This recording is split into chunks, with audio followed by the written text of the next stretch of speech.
Hoje é dia 1º de novembro de 2021 e o Banco Central acaba de divulgar as informações contidas no chamado Relatório Focus, também conhecido como Relatório de Mercado. Vamos chamar mais uma vez a sua atenção. Não é o Banco Central quem realiza estas previsões. Elas são realizadas por colegas economistas que dominam e muito bem esta metodologia de previsão. Esses colegas economistas mantêm parcerias com o Banco Central do Brasil, eles fazem as previsões, as enviam ao Banco Central e o Banco Central acaba divulgando a mediana das informações recebidas. E ele faz isso semana após semana. É igual um modelo de inteligência artificial em que os colegas economistas vão tendo mais informações e vão incluindo essas informações nos modelos de previsão. Então, para algumas variáveis, a mudança é semanal. Para outras, demora um pouquinho mais. É o caso, por exemplo, da Selic. Mas no caso dos índices de preços, no caso da previsão do PIB, no caso do setor externo, é tudo bem mais rápido. Acabam sendo modificadas, com certeza, semana após semana. Muito bem. Quais são as variáveis? Variáveis extremamente importantes. A questão fiscal, a taxa de juros, Selic e a taxa de câmbio. A questão fiscal, muitas vezes nem vale a pena olhar números, porque os números podem ser enganosos, principalmente quando estão em porcentagens. A relação dívida-PIB, por exemplo. No denominador, temos o PIB nominal, que cresce, de um lado, pelo maior aumento de bens e serviços, quantidades, mas também cresce pelo aumento de preços. No numerador, vamos ter um rombo, grande esse rombo, por causa até dos problemas da pandemia. Só que o denominador cresce mais rapidamente do que o numerador. E a tendência dessa relação é diminuir. E ela vai diminuindo, aqui, sob a forma de resultado primário, vem diminuindo semana após semana. Mas ela é enganosa. O ponto mais importante é essa PEC dos precatórios.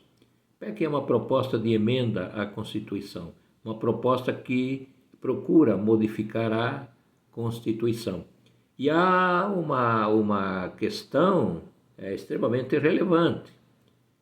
O que vem a ser um precatório? Um precatório é uma dívida que o governo tem que pagar. Que governo? Pode ser a prefeitura, pode ser o governo do estado, pode ser o governo federal. Esses agentes públicos, atrás desses da prefeitura, do estado e da União, há pessoas que fazem mal econômico para alguém. Esse alguém se sente lesado e entra na justiça. Vamos supor que a pessoa tenha direito a um determinado, de uma determinada benesse dada por lei nos servidores públicos. E de repente o agente do Estado se nega a pagar. A pessoa entra na justiça reclamar o seu direito. Demora, às vezes demora décadas, mas há um momento em que a justiça decide, e como é natural, decide a favor. A favor de quem? Daquele que entrou com a ação. Ele tem o direito. Não cabe a outro agente lá, uma outra pessoa, por bronca, por qualquer coisa, tolher esse direito. Então a justiça procura repor as coisas no seu devido lugar. E diz, você tem que pagar. Aí o governo diz que não tem dinheiro para pagar. Quer pagar picado. Uma parte hoje, outra parte amanhã, e não se sabe quando quer pagar. Opa, isso é calote. Ou é um nome para o que se diz que é calote. A justiça determinou. Mas por que a justiça determinou? Porque só era possível a justiça determinar. A pessoa se sentiu lesada, pediu proteção ao judiciário e o judiciário lhe deu essa proteção. Então cabe ao Estado cumprir a ordem judicial. Ele não quer cumprir, não quer pagar. E é claro que se não paga, estamos dizendo, olha, alguma coisa está errada nessa questão fiscal do governo. E fique sabendo, é esta questão fiscal que aumentou ruim, né? Essa PEC dos precatórios, o medo de que hoje é pouca coisa, mas amanhã vai ser maior, e o teto é limitado pelo que foi proposto anos atrás, e mais o reajuste pelo IPCA. Então, não é verdade que os valores estão congelados. Não. Os valores não estão congelados. Eles são corrigidos pelo IPCA. Ao não pagar, você tem uma série de problemas com relação à confiança. A confiança no governo. E a falta de confiança no governo acaba fazendo com que o dólar acabe subindo.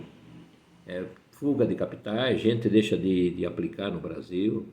Brasileiros, com essa inflação beirando já 10%, 9,17% é a previsão. Brasileiros estão colocando dinheiro em contas correntes que eles têm o privilégio de manterem no exterior. É preciso ter esse privilégio. E é claro que, à medida que aumenta a inflação, maior deverá ser a taxa de juros sob a denominada Selic. Hoje, a Selic está em 7,75%. Na semana passada, a previsão era que ela iria para 8,75%. Nessa semana, a previsão é que ela vá para 9,25%. Se nós olharmos a coluna do lado direito aqui, para 2022, vamos ver que a Selic tem uma previsão de 10,25%. Então, se você tem dinheiro e é conservador, permaneça na renda fixa. Se está na caderneta de poupança, permaneça na caderneta de poupança. Você teve taxas de juros baixas, rendimentos baixos nos meses anteriores. Mas daqui para frente você vai ter maiores aumentos em termos de juros. A Ordem dos Economistas do Brasil, mantendo o seu compromisso com a sociedade, procura te informar melhor sobre os números que estão contidos no chamado Relatório Focus. Até a próxima semana.